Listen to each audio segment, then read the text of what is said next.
কাঞ্চনজঙ্ঘা দুর্ঘটনায় আহত ছেলেদের ঘরে ফেরার অপেক্ষায় ধনিয়াখালীর দুটি পরিবার। মেশিনে ধান কাটার কাজে উত্তরবঙ্গে গিয়েছিলেন হুগলির ধনিয়াখালী মদন মোহন তলার সৌনক সাহা এবং তন্ময় ঘোষ। কাঞ্চনজঙ্ঘা এক্সপ্রেসের সাধারণ কামরার যাত্রী ছিলেন তারা।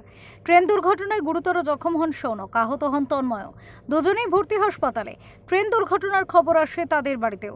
সৌনকের ভাই সৌভিক গত বছর অল্পের জন্য ট্রেন দুর্ঘটনার থেকে বাঁচে। করমণ্ডল এক্সপ্রেসে ফেরার কথা ছিল, কিন্তু সে আগে ট্রেনে ফিরে যায়।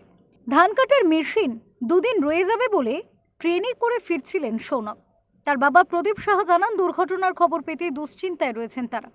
ছেলে সুস্থ হয়ে বাড়ি ফিরুক, এটাই চাইছেন। ছোট ছেলেটা আগে ট্রেনে হলো, তারপর ট্রেনটা এরকমভাবে দুর্ঘটনা হয়েছিল, এবারেও তাই। ট্রেনে এবার ওই তত কিছু হচ্ছে, হ্যাঁ বৃষ্টির মধ্যে হয়েছে বা কে কী, নাহলে গাড়ি তো স্লো ছিল, পিছন দিকে এসে মেরে দিল। এখন কী থেকে কী হচ্ছে আমরা তো আর জেনে বসে থাকতে পারছি না, এখন জেনে জানতেও পারছি না কোথায় হচ্ছে, আর আমরা এখানে।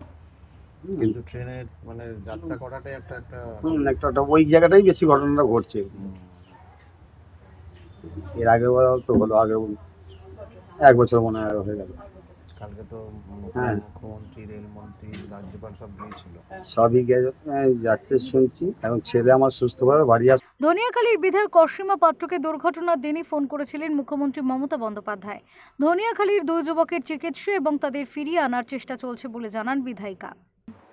দুজন আছেন, একজন হচ্ছে তন্ময় ঘোষ আর একজন হচ্ছে সৌনক সাহা। এই দুজন তারা ওখানে কোনো কাজে গিয়েছিল, তারাও ওই ট্রেনে ছিল। তারা অল্প বিস্তরে ইনজোর হয়েছে।